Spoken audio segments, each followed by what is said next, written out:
Hello and welcome to another episode of Control Alt Access. You know the deal at this point. It's a video game accessibility show. I'm here, I'm Laura. I'm here with Arevya. Hello. Hello, everyone. Hi. How you doing, If you Laura? can't tell, we're a little sleepy today. Yes. The the energy is we're gonna get in, we're gonna talk accessibility, we're gonna get out so we can go have a good nap. Like that's where the day's at Yeah, today. that's how the day is. And that is allowed. We always like a Yeah. bit behind the scene. We record it Sundays, and Sunday is like the day I stop my week. So sometimes it's a bit Mm. hard to like muster all the energy because I want to be a bear and hibernate. Yeah. This recording is happening about half an hour after I was like accidentally falling asleep on the sofa Yeah. unintentionally. So like, but before we talk about things we've played, you've got a thing you can show on the recording today. Yes. Oh my god. Da, da, da, da. Oh, it's backwards. Well, Ah. we can turn it in post. I have gotten my GAconf Award 2025. For those who are listening or cannot see the screen, it's a which I recorded my opening this and I called it a Mm. plaque, but I don't think you actually call it that in English. Like, No, a plaque is traditionally like metal or wood. yes, and Yeah, this is sort of transparent. It's not glass, but yeah, it looks like glass. And on the yeah. backside, or like all the way inside the glass, it says the Advocacy Award, and then Elisabeth Arevya Sivertsen, spelled correctly, which I was actually. Because I do not spell my Elizabeth the English way, and I have so many Yeah, times experienced English speaking people write it wrong, because it makes sense, right? People just write what they're used yeah. to, and Elizabeth, it like Queen Elizabeth is by far the most famous Elizabeth so far, so far. So yeah, now You, so you'll be more famous eventually. We'll get eventually, you right? there. No problem. So yeah, it is Oh, so pretty. congratulations! I'm Thank so happy for you, you. thank I you. have my one from last year. It is so nice. I'm afraid to touch it because I don't want to leave fingerprints on it because I'm like, Yes, it looks too it, nice. it, I'm gonna polish it and then not touch it. and then it's heavy. It's Yeah, heavy. This is proper. It's like yeah. heavy. Oh my god. Look, if you are ever face to face with someone who doesn't believe that we should be fighting for more video game accessibility, you now have the perfect weapon to fight them with. Weapon of justice. Oh, but have you? I Ah, have done some other. I have barely not like played video games because I've been lost in the world of books. I was wondering if I can get ooh. like 2 seconds to talk about the books I've been reading. Of course you can. Tell me about books you've been Yeah, reading. so the first one I could do, because that is an English book. It's from Laura Kolbag, and it's called Accessibility for Everyone. And Hmm. it is a book about accessibility, like design concepts, more about web design. Yeah. And it's a small book, which I actually enjoy. Like, I have one book that is more like academics, but it's so heavy. I love it. I Yes. love it because like I can get the actually nitty gritty. Yeah. I'm going to be a guest lecturer at a university in less than a month, and then it's nice to have those Ooh. academic stuff that you can go and like, yeah, oh yeah, in the 1964 we said this and we Yeah. did this and blah, blah, blah, blah, blah, blah. But this one is a bit more easy to do, easy to understand Yeah. book. I like it. It has a lot of pictures, which I really enjoy. They explain really well, and they just easily talk about the concept of disability and accessibility. Hmm. So, somewhat read it a bit, and then I have read a book that called "When a Bunny Wakes Up." So, for those who you do not know, I recently got diagnosed with autism. Everybody is Hmm. shocked. Wow. Join the club. Woo! Surprise, So, surprise. That's why I got on so easily with you. yes. Hurrah. But being 33 years old and realizing this about yourself, like, it has been really hard. Not because, like, Yeah. yes, I realize it, and it's like, everything, like, feels so good because I now have a word on what I've been feeling all my life. But it's also hard because I'm sort of feel like I'm back in high school and going through sort of Mm. a puberty. I cannot explain it, sort of, but No, yeah. yeah, I went through something similar. I was diagnosed, I think, like around 16, and the thing I had was like this. you suddenly there's a lot of complicated things because as much as it's like hooray I have words for it now, it's also like, oh, I'm now thinking about everything I struggled with earlier in Yes. life that could have been easier if I'd known. And Yes. like kind of being having to go through the like could how could things have been different Yeah. is like a whole big process to go through. Yeah, and I'm like angry for my former self. I'm happy Yeah. for my future self. I am confused because I thought I understood things better than I do. And I'm also sad because I have put myself in a lot of situations I should have not put myself in Yeah. if I have known, and stuff like that. So it's a Norwegian book, though. So sadly, for our English listeners, sadly, it's just in Norwegian. But for everybody who's listening from Norway, it is from a writer called Johanne Nordby Wernø, and the reason why I wanted to talk it up or show it off is because she was 42 when she got her diagnosed, and she's talking about like authors, and she talks about like how UK is so much like you guys are like 20 years before us in research and information. If you search about Yeah. autism in Norwegian, you still get the typical boy Yes. 5 having Yes, meltdowns. your extreme male brain theory and Yes. that era of Yes, discussion. which is Yes. important, but it's just one field of it, so absolutely Yeah. highly recommend. And then the last book is actually it's called Neuroplastical Key. Sadly, also in Hmm. just in Norwegian, but it is about neuroplasticity. So what we've Yeah. learned about autism is that you don't have the same filters that everybody else does. Yeah. So I need to learn how to calm my nervous system the fuck down. Yes. Yes. Yes. It's the what do I do when something small has made me go fight or flight? It feels like I'm gonna Oh die yeah. because the train isn't when it normally is. Ah. Yeah, I had this one this early this morning. Bjorna woke up, and I, due to my stomach, take a medication in the morning, so I need to wait at least an hour before I can eat. So sitting, Yeah. looking at the clock, waiting for eating, and then I hear Bjorna at the kitchen, and he's Hmm. making the leftover taco that I, in my head, had already decided to eat for Oh, breakfast. yeah. Now I had to like get up and make my own food. That was something different, and the Yeah. unreasonable anger and annoyance I got in my head that had to like Björn always eats the leftovers, so why shouldn't he this time as well? Because Yeah. that's what he normally does. That's his role in our relationship. But But the thing was in your head, and yes, that was the routine, and the routine yes, was set, and now the routine has yes, to change, and yes, it feels like something's hunting me to kill me. yes. So I'm learning about neuroplasticity on how you break that automatically Yeah. response us with autism often have. Been quite Hmm. interesting, and I'm trying to use it. So that's what I've been reading, though. But Laura, have you played something? I've so I've been playing more Pokopia. I don't Yeah, need to talk same, more about Pokopia same. other than to say the museum in the rocky area that's all buried under all of the blocks of ash. I'm currently digging all of the ash blocks out to Nice. fully reveal the museum properly. So that's a ridiculous task I'm doing that no one asked me to do, but now I'm doing. But I played one new thing this week that I can talk about, which is Fatal Frame 2 Crimson Butterfly remake. Ooh. So this is a remake of a 20-ish year old PS2 horror game. Yeah. For anyone who's not played a Fatal Frame game before, um, there are ghosts, and you point a camera at them, and you take photos to weaken the ghosts, basically. In this one, two sisters get lost in a town that shouldn't exist, that has a history of ritual sacrifice, and we gotta work out how to escape by taking photos of ghosts. Um, Compared to the original game, there's a few things that have been done that I think are nice in terms of accessibility. A lot of the side quest content has been made easier to find on the main progression path. A lot of the like side stories are now just like books that are placed closer to where you're already going for the main story, so you're less likely to miss those expanded bits of the narrative.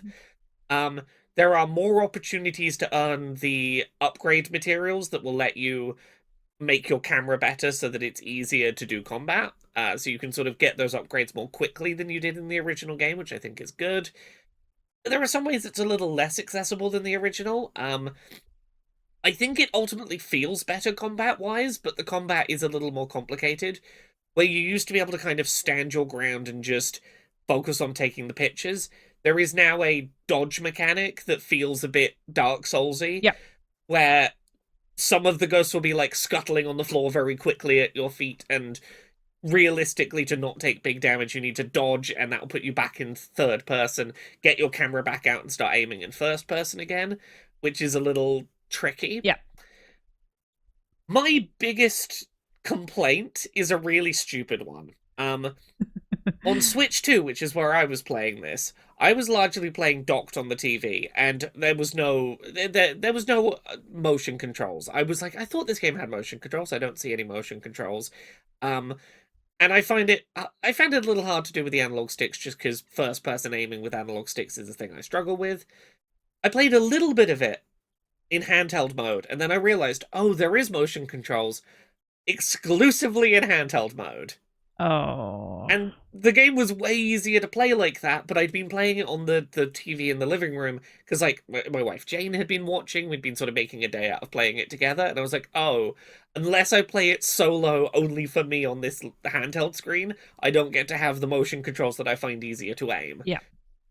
And that's just me complaining about, like, don't lock your control scheme behind docked or undocked, just let me use motion controls regardless. Yes. But no, generally speaking, I think there are some issues with the original game that are still intact. Like, sometimes it's not entirely clear where you need to be going to progress. Particularly, there's a section where there's, like, one little girl ghost hiding in cupboards that you need to keep finding. That I got absolutely so lost in this one house for, like, 2.5 hours trying to find, like, the 4 hiding spots she'd gone to. It's not always the clearest in that regard, and sometimes the combat's a little bit bullet sponge. Like, sometimes the enemies have more health than I think is fun. But generally speaking, I had a good time with it. I'm glad that it is easier to more quickly upgrade your camera. That at least meant that, like, I had an easier time getting into it with the new version. Yeah. Yeah. What about you? What have you been playing? Like, Pokopia, holy hell, that is what I've been lost in. I also have realized that if you do because we talked a bit, like, last time about, like, when to use the PC mouse version of your Switch controller, and I sort of realized that when you do that as sort of an accessibility thing, you can reach blocks quite far away, so you don't need to move your camera as much. So that was, like, a positive thing that I found. But other than that, I've been playing a really, really, really small indie game that is called Bubblegum Galaxy. And I have this downloaded. I haven't started it yet. Yes, is it good? It is. Because this is the one the one with the cat, right? Yes, with, like, with a head, like a house head. And I remember I played it years ago for a demo for, like, the Cozy Games festival that is each year, and I played it and I absolutely just fell in love with it. So what it is sort of like a dwarf romantica game where you get tiles, and then you have a mission and you have to place these tiles. So, like, if there is trees on the tiles, then tree matches with tree, or color matches with color, open space matches with open space, and then you try to figure out how to make a new planet, which is what the whole galaxy in the name is said to be. And then this gets more and more complicated with more and more tricks on how to be able to complete the level. It is an extremely small indie game. So I like it's such a small indie game that if you're on the Discord to the developer, you can legit talk to the developer and they respond, and it's absolutely lovely. It doesn't have that much accessibility other than that it is just a calm game. And what I really, really enjoy with it is that a lot of these other tile placing kind of games do not have that much personality behind them, other than the tiles might sometimes go, if you place a lot of them, something happens, so a world starts doing something cool. But this also have a story behind it, which is that quirky Japanese style reminds me of that game. I can't remember what it is but you're in a city and you roll a ball, and then everything you roll over the ball makes the ball bigger. Oh, yes, Katamari Damacy. Yes, that game. And it reminds me of that kind of humor, that silly humor, that like on the nose, out there humor. And it has that style. It reminds me of this like quirky Japanese style game. And I just fell in love with it. And I literally pestered the developers, pestered them to get a code. And I go on. The worst part was they only gave code to people to stream them. I don't stream anymore. So I was just like wrote in a text where you're supposed to put your link to your stream. I wrote like, can I please have this because I do accessibility and I really, really want to like talk about it on my podcast. Please, can I please? So thank you so much for giving me a code. And they were just like, we saw that you really, really asked for it. So yes, here you go. Absolutely, I'm in love with it. It is sort of like one of those games I just sit down and I turn off all light and I just concentrate of building these planets. And what I really enjoy also is that when you're done with a mission, you can always continue the planet until you're done, because when you don't have enough tiles left, then you can't keep on placing, right? So you can either play until your mission is done and then the game auto completes it for you, or you can just place it until tiles is done, and you can go back and you can do everything over again, and everything just looks cozy and it reminds me of these old school Japanese games, and I'm just having the best time of my life. I wish if I could have like one wish for it, it was that right now it is not 100% just mouse game, so you have to use the keyboard sometimes. I wish that was something. I wish that they would just go 100% one-handed, 100% this is a mouse game, or 100% a keyboard game. Yeah. Because if they had done that, then like that would be such a big accessibility jump.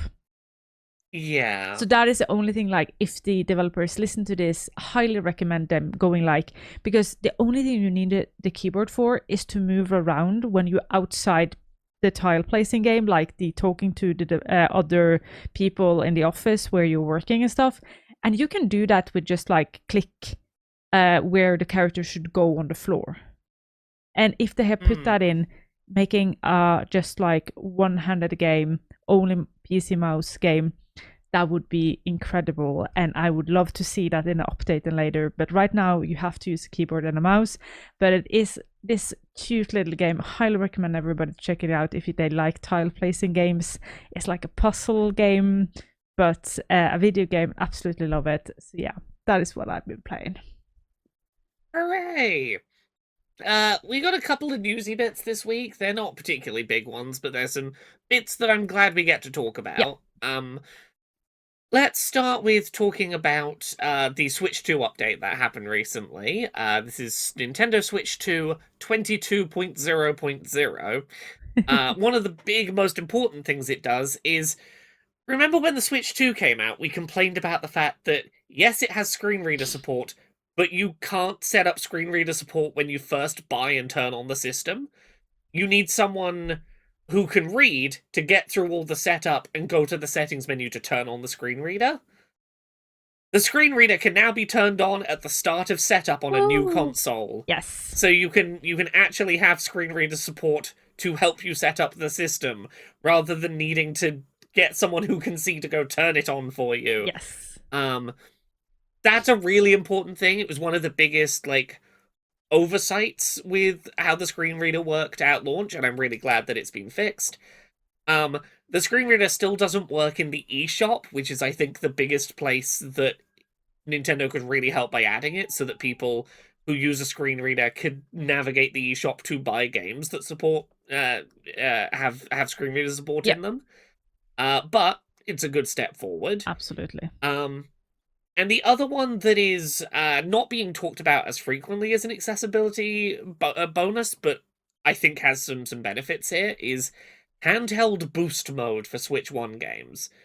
So this is basically, if you set this setting on in your system settings, and you're on Switch 2, and you play a Switch 1 game, you can tell the console, pretend that you are docked, and play this like a docked version of the game. The main thing that does is it means that the game might run at higher resolutions or higher frame rates, which, because it can draw a bit more power, it can act as if it was connected to a TV.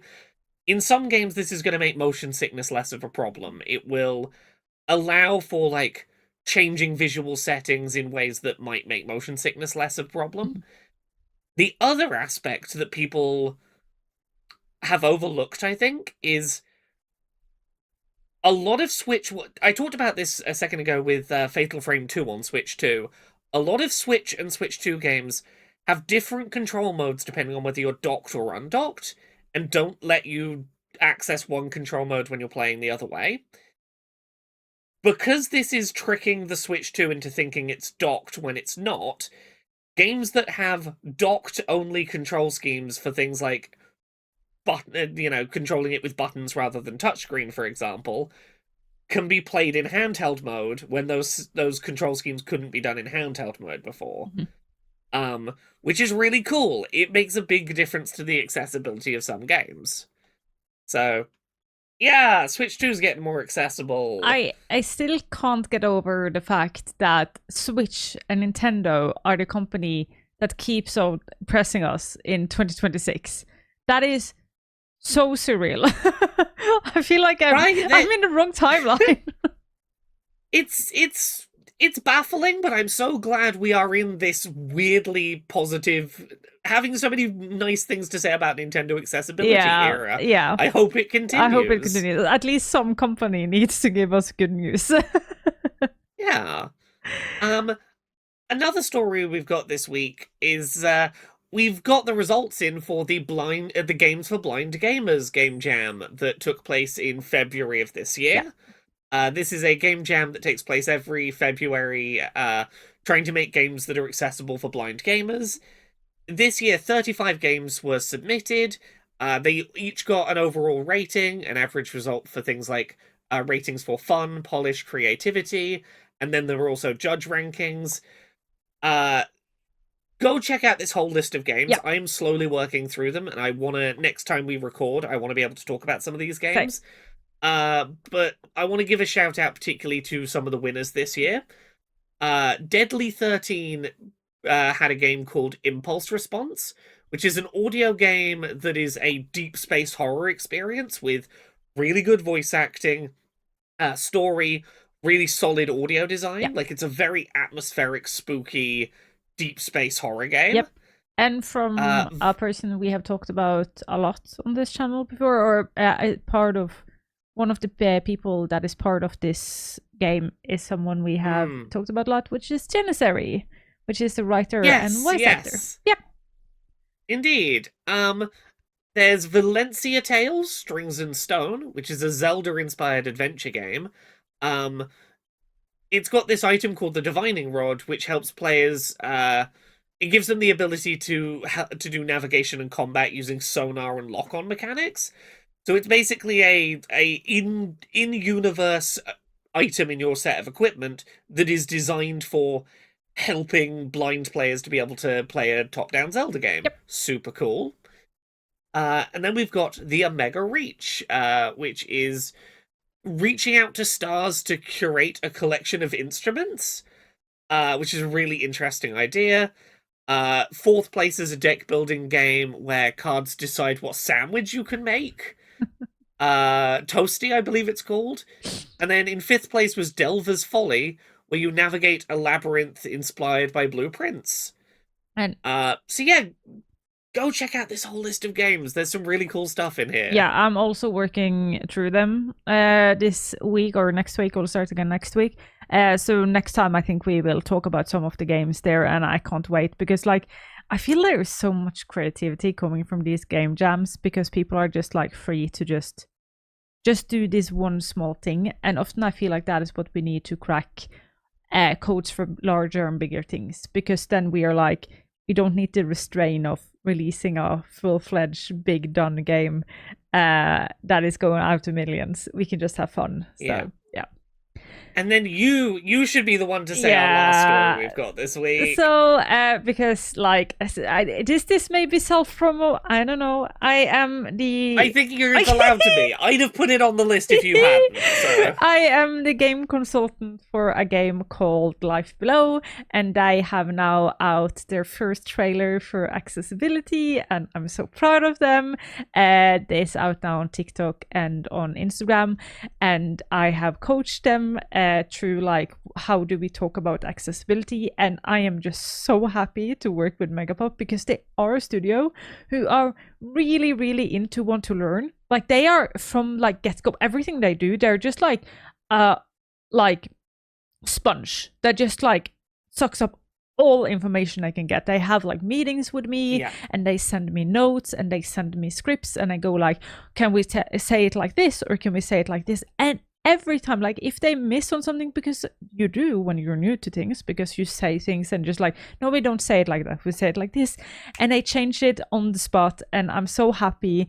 Trailer is now out, so now it's some things I can talk about, and that's nice because I've been a bit like, I can't talk about everything. But they show things like UI size, and we have talked about it a lot with them, that everything in the settings menu need to be shown.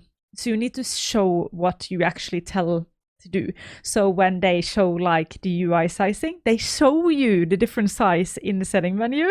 And I'm so happy that showed in the video, because like they have been so good at doing all of these small things. They also have support. You can use an Xbox adaptive controller or anything else you can connect to your PC. They have not easy mode, it's called difficulty settings. That is also down, and you can change the speed of the on camera like camera control for the camera, how quick it's going to go, including zoom, and also you can wrap buttons, and how you can do that, and it's supposed to be able to just play with the mouse. They showed like a lot of those things, like how you can just play it with the mouse. And there is also made sure that if you are a player that is deaf or hard of hearing, you will still be able to, you won't necessarily be able to hear the music, but you will be able to never miss any notifications that comes, or anything that happens will be shown to you with visual cues on screen. So yeah, I'm really, really happy to showcase more and more of this game when it comes out. And also, which I think is really important when you talk about accessibility, and I also want to talk about it, is the fact that there will be no text to speech and there will be no high contrast mode.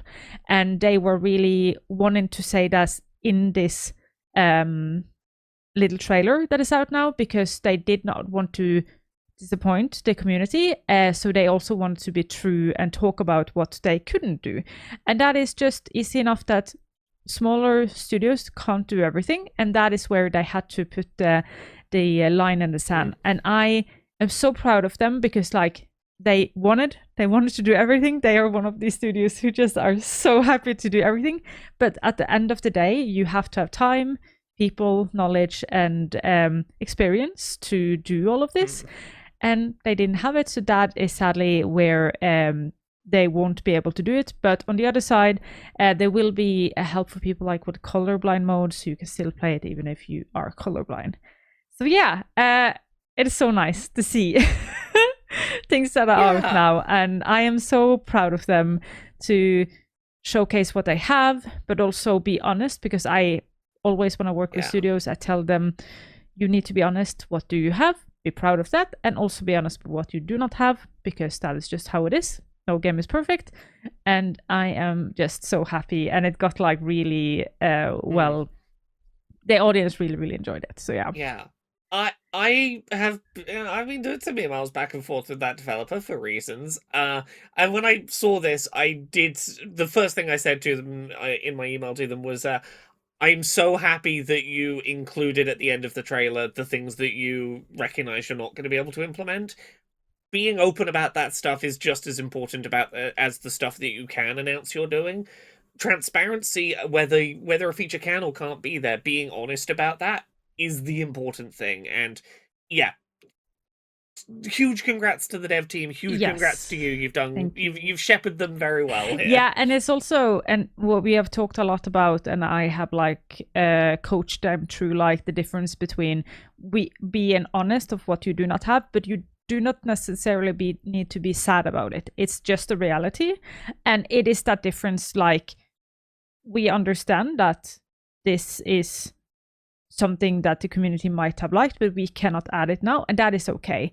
I talk about this all the time, how like the most accessible game throughout history, Last of Us, I cannot play it because it triggers my PTSD because of the zombies, and that is just how it is sometimes. Like, no game is 100% accessible, but then again, you have to be honest about these things. Show what you have, show what you don't have, so that everybody is on the same page when it comes to before they buy the game. So hopefully with this, which I do not think it will be the first, and it will not be the last thing they talk about with accessibility and showcase, and then everybody can know what they buy before they buy the game, so that people feel comfortable that they can play it, or decide that they don't want to buy the game because it's not accessible for them. And yeah, so happy. Yay. Yeah, I think that's everything we got this week. It's a short one, but we're having a cozy. We're gonna go back and hibernate as is our way. Arevya, where are you out on the internet? I am on the internet under the oh my god, Laura, I blanked out. You can find me everywhere on the internet under the name Arevya, except for TikTok, because somebody stole my name. There I am, Arevya Gaming. If you want to see me like have like unpacking of the award I got, you will see it there. And also I will also make a little video of me testing out the top 3 games. So the day this is out, you will also find me playtesting the 3 blind game jam games, or games for blind gamers, game jam games, the top 3 of them. So yeah, Laura, where can people find you? People can find me at Laura K Buzz pretty much everywhere on the internet. Check out Accessibility over on YouTube, where I talk about video game accessibility. Check out Where Everybody Has Gone Before, where myself and Jeffrey Bunting every alternating Thursday are talking about Star Trek episodes at random. Yes. Patreon, that's what funds the bills. As little as $1 a month over there lets me keep doing all of the other stuff I do. Dice Funk, it's a Dungeons and Dragons podcast. Check it out. Season 14 of that, which is probably like a year away, might be a season I fully DM, so look forward to that. Laura K Buzz, you'll find all the things I do. Thank you very much, everyone, for watching or listening. We hope you've had a good week. We'll be back with another episode for you soon. Bye. Goodbye.